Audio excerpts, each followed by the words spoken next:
persil. Donc là, j'ai mis un peu d'huile à chauffer. Je dépose le poivron rouge, 2 petits oignons, enfin 2 oignons moyens. Et j'avais un bouquet de persil, hein. J'ai coupé un bouquet de persil que je mets avec. Aussitôt, on va venir saler, poivrer.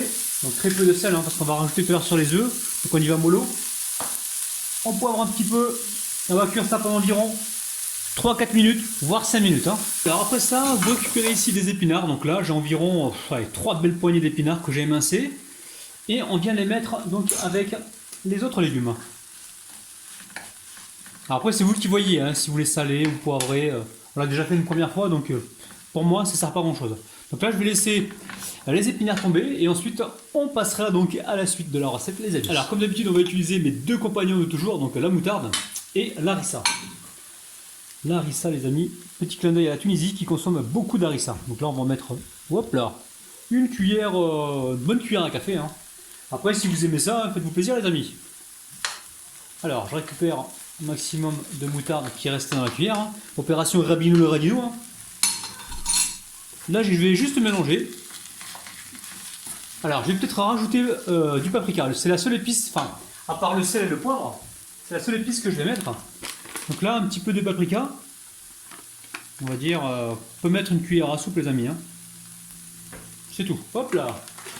Après, vous pouvez toujours vous amuser avec les épices. Hein, si vous aimez le curcuma, faites-vous plaisir. Hein.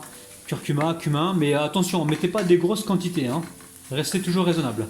Donc là, je vais poursuivre un petit peu la cuisson pendant environ 30 secondes. Et ensuite, on va pouvoir donc passer au montage.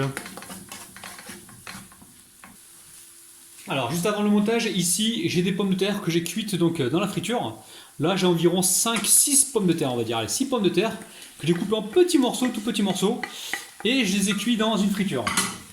Alors, je ne les ai pas trop colorés, légèrement colorés. Pas besoin de trop les colorer. Je les ai, une fois qu'ils étaient cuits, quand ils étaient encore chauds, je les ai légèrement salés. Donc là, on va mélanger comme il faut. Alors, si vous aimez l'ail, les amis, hein, faites-vous plaisir, hein, mettez-en de l'ail. Hein, ça, c'est bon, l'ail. Hein. Ça apporte beaucoup de saveur. Recette très facile, vous allez voir. Vous servez ça avec une salade. Là, ce soir, on va manger sur la terrasse. J'espère qu'il ne va pas pleuvoir. Et on va manger ça avec une salade. C'est génial, quoi. C'est super facile à faire. C'est délicieux, c'est gourmand. Et on se régale, les amis. Et en plus, ça coûte pas cher. Opération, encore une fois, Rabinou le Radinou. Allez, je vais débarrasser ça sur mon assiette. Pas besoin de la laver. Et là, on va vraiment passer à la suite. Alors, ici, dans le saladier, j'ai 10 œufs. Donc là, j'en ai des petits et des gros. Alors, soit vous mettez 8 gros, ou soit vous en mettez 10 moyens. Donc là, on va venir les battre rapidement avec la fourchette. Ensuite, on va venir légèrement poivrer. Hop là. On va également saler. Pas trop de sel, il vaut mieux en rajouter après. On mélange. J'ai envie de mettre un peu d'harissa dans les œufs, mais je sais pas. Non, j'en mettrai pas. Par contre, je pense que je vais mettre un peu de curcuma en poudre. Ça va jaunifier la tortille. Alors, jaunifier, corrigez-moi dans les commentaires, les amis. Allez, on mélange ça comme il faut. Une fois que c'est fait, on va pouvoir déposer à l'intérieur donc notre garniture à base de pommes de terre, d'oignons, de poivrons. Un truc de dingue, ça sent super bon. Allez, je mets tout ça dedans. Allez, on mélange comme il faut. On fait attention de ne pas réduire les pommes de terre en purée. Donc là, le but du jeu, c'est que les œufs passent bien entre chaque petit légume et pommes de terre. Alors, là, je mélange. Alors, bien sûr, dans cette recette, vous allez pouvoir rajouter, si vous le souhaitez, des olives. Mais là, on fait une recette de mesquine. Une petite recette de pauvre, de petit budget. Vous allez voir, c'est super bon. Il n'y a pas besoin d'être forcément riche pour se régaler. Allez, on part sur le feu. Alors, dans la poêle que j'ai même pas pris soin de laver, les amis, pas besoin. Opération Rabinou le Radinou. Donc là, je verse toute ma garniture et mes œufs dans la poêle. Donc j'ai mis un peu d'huile dans la poêle. Vous avez vu, il y a un peu d'huile, environ 3 cuillères à soupe. Donc maintenant, je vais venir gentiment étaler donc ma petite galette. Alors évidemment, vous pouvez prendre une poêle plus petite hein, si vous voulez quelque chose de plus épais.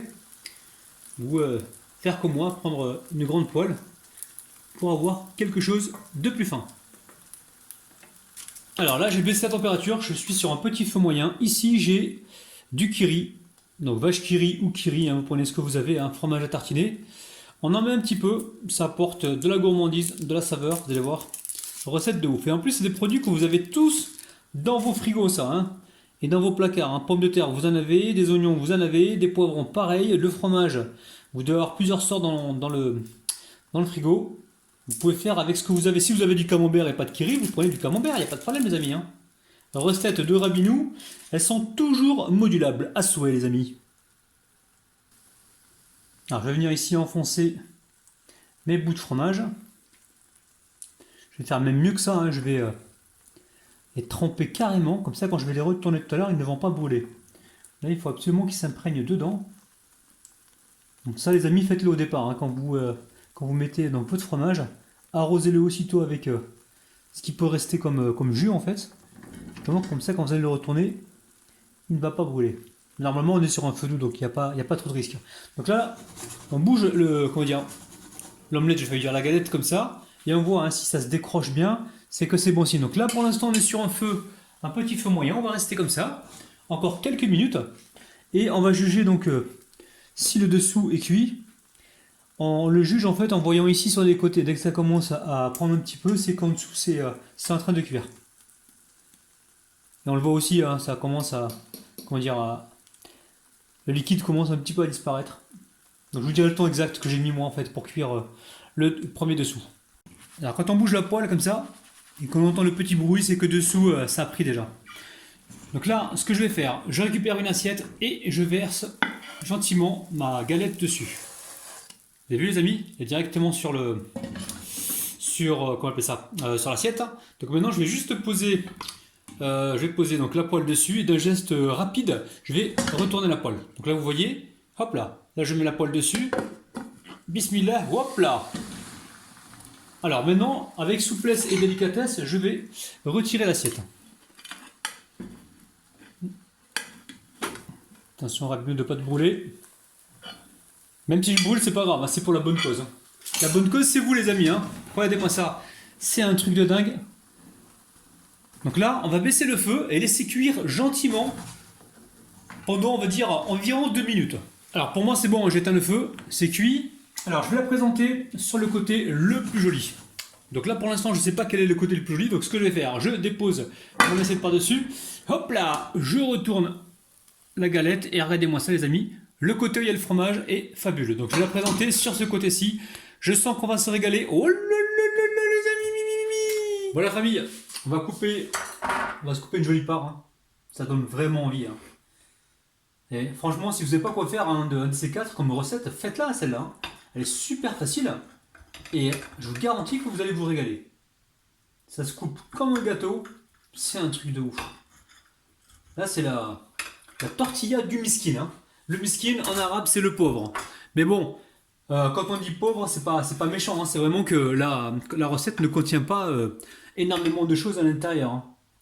Elle contient justement que des choses pas trop chères. Regardez-moi ça les amis, c'est un truc de fou. Je suis vraiment très très fier de cette recette. Bon la famille, je compte sur vous, refaites la recette et surtout faites plaisir à vos proches parce qu'avec cette recette là, franchement, vous allez être dans la mouise, ils vont souvent vous la réclamer. Bon, moi j'emmène ça en terrasse avec ma petite salade et on se retrouve demain les amis